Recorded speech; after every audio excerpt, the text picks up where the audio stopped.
Good evening, everyone, and welcome. A central bank shocker today, and it wasn't from the Federal Reserve or the Bank of Japan or even the European Central Bank. Instead, it was the Swiss National Bank stunning currency markets around the world by removing the price ceiling on the Swiss franc, designed to keep its currency artificially low against the euro. Now, that sent the value of the franc soaring and Swiss stocks tumbling. Today, the franc at one point up about 20% when it was all said and done against the euro.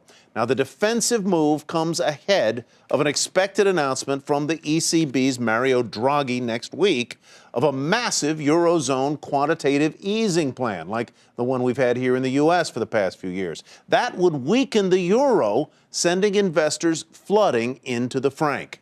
Louisa Boyesen has more now on today's surprise move by the Swiss National Bank. She's in Zurich.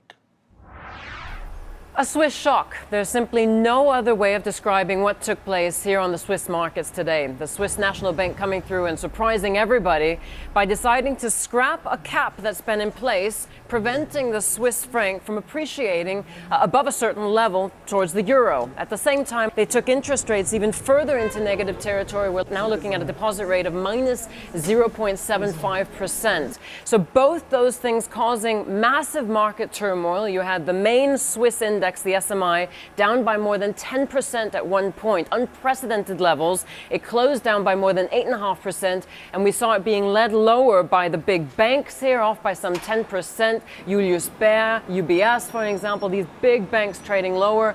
We also saw the big luxury good groups, the likes of Richemont, for example, Swatch, the maker of your watches, also off by some 16%. I'm Louisa Boyesen here in Zurich, Switzerland.